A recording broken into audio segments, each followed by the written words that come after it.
Good morning, everyone. It's Mrs. Vogel, and I am so excited to share a book with you today. The book I've chosen, I found a couple of years ago, and ever since then, it's been one of the favorites in my classroom. The title is called This Book Just Ate My Dog by Richard Byrne. Bella was taking her dog for a stroll across the page when I bet some of you have taken your dogs for a stroll these last couple of weeks, just a quick walk. And something very odd happened. Her dog is starting to disappear. Bella's dog disappeared. Look at her. She's pulling and tugging, trying to get it out of the book. Is she going to be successful? "Hello, Bella. What's up?" said Ben. Look at the bold print.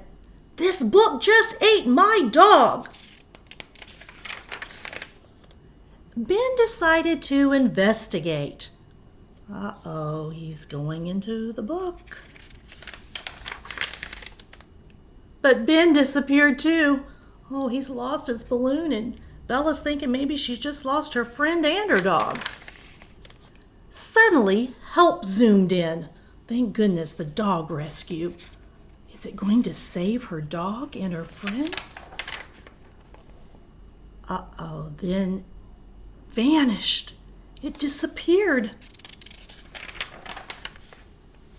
Things were getting ridiculous. I'll just have to sort this out myself, thought Bella. Oh, there she goes. Is she going into the book? She did. But, burp. I guess the book is full.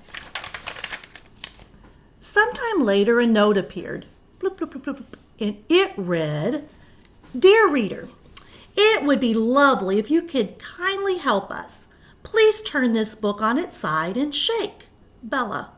All right, let's do what it says. Let's turn the book, and we're supposed to shake it, shake it, shake it, shake it, and shake and shake and shake. Oh, look, there comes Ben and the fire engine and the policeman. It's working, it's working.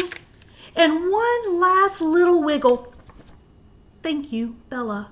And everybody reappeared. There's Bella and her dog and the dog rescue van.